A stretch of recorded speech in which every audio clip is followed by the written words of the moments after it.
Okay, so it is 6:14 in the morning, and I'm just slowly waking up right now. I had a very lovely dream. There was an ex-partner of mine. He was just sitting on the couch, and I was sitting beside him, and then I see,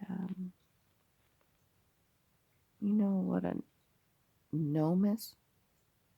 Tiny little individual pupils. Anyways, I see this little gnome. He's coming out on the floor and then runs by there's like a table, a coffee table in front of me, far enough away from my feet. And I don't panic or nothing. I'm just like, I look at my ex partner. It's like, see, I told you. I told you they exist. They're there. And then I come down off the couch onto my knees. And I put my face level to the floor. And I was like, hey, man. Hi, how you doing? I was like, don't be worried. Don't be scared or nothing. We're good. It's okay. I'm not afraid of you. And I was like, I see my cousin coming from the hallway across the room into the room. I was like, okay, you might want to go run now under the couch or back under the couch or whatever.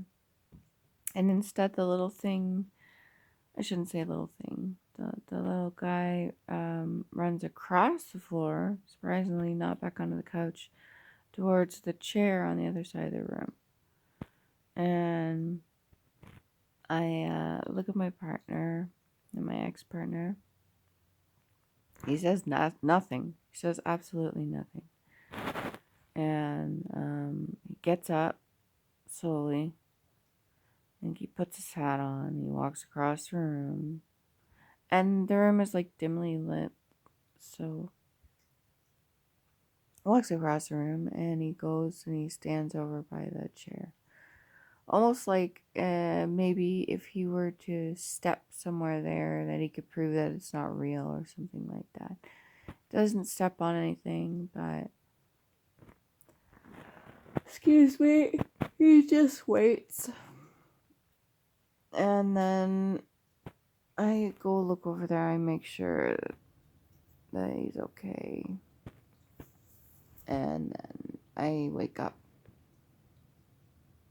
And I'm like, wow, that was interesting.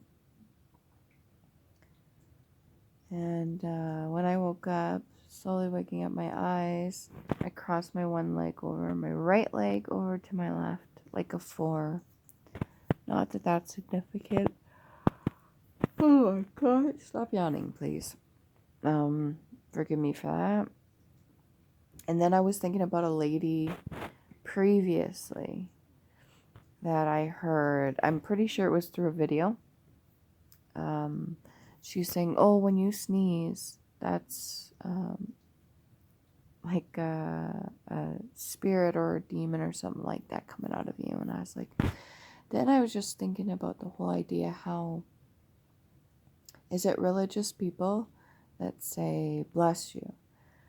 Now this whole time, I'm personally not religious. I've mentioned this before, but every time somebody used to say bless me, I'd be like, okay, thank you, right? But I don't say it in return, not to be disrespectful. It's just I don't, I would rather say be more, right? Just the way I break words down. And the whole idea of somebody saying that when you sneeze, well, that makes sense because you're getting rid of something almost like baggage, right? Be less. And then I thought of the whole idea of how religion says it. I'm like, maybe that is literally it. The religion itself, like it was set up to give you little hints and tips. The whole idea that I talk about when it comes to self-healing and how you gotta be introspective and you gotta go within and you gotta take a look at self, and if there's a trauma or a trigger, you got to take a look at it and then trace it all the way back to when it first happened, it first occurred, when you first felt that. and when you first felt that, like why you felt it, and your part in it, your self-accountability, right? Not anything outside of you, like what others say, do, think, whatever, things like that, but yourself and what your part in it is. And then once you do that, you get your clarity, you get your understanding, you get your closure, and then you could start healing from it and forgive or just drop the baggage and move forward, right? You're dropping the baggage. You be less. You're literally lessening the baggage by learning a lesson. Excuse me again, it's early. And so I was like, maybe the whole idea, the way the certain religions work of how they say that, be less, right? What's left? Yeah, that whole idea of if that's the case, when you sneeze, you're letting something go, right? I don't know if that's an indicator of necessarily a negative entity, but if it is, if air is information and certain people are not resonating at a high frequency, then that means that they are more susceptible to taking in certain things because they would be at a lower vibration. So they're more vulnerable. And if that's the case, that also means their immune system will be lower, so they're more vulnerable to certain things entering their bodies. And if it's negative things, then that can be in the form of not necessarily like a evil thing, but it could be in the form of like, I'm not going to outright say nothing because I don't want to jinx anybody or nothing, but you know what I'm getting at. And so if that's the case, then if you're at a lower frequency, then you're allowing stuff into your body, right? And the whole idea of be less. Remember how I said in one of my videos, I don't know if you check out my videos, but the one where it's an eye for an eye leaves everybody blind, but a lesson for a lesson is everyone's blessing. You drop the baggage, and from within you are lighter. And it's almost like the idea of scales when you're balancing things out. How heavy does your conscience weigh? Holy crap, for like 6 something in the morning. Okay, I'm tired and I'm gonna wake up and I can't cry out loud. That's another thing, for crying out loud.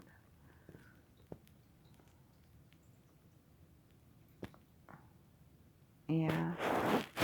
English language in general. It's very interesting. There's another video. I'm going to upload it after this one. I do not look the greatest. Okay. I just woke up for that last video too. And I'm not interested in dressing myself up per se. I don't get paid to dress myself up. That's not what I'm getting paid for. So if I don't look aesthetically pleasing in some of my videos, if I come off a certain way and it bothers you or it turns you off, that's okay. Like a light switch, right? There'll be times where I look really good and I'm radiating. Maybe I turn somebody on. But if I turn you off, I apologize. Oh, man.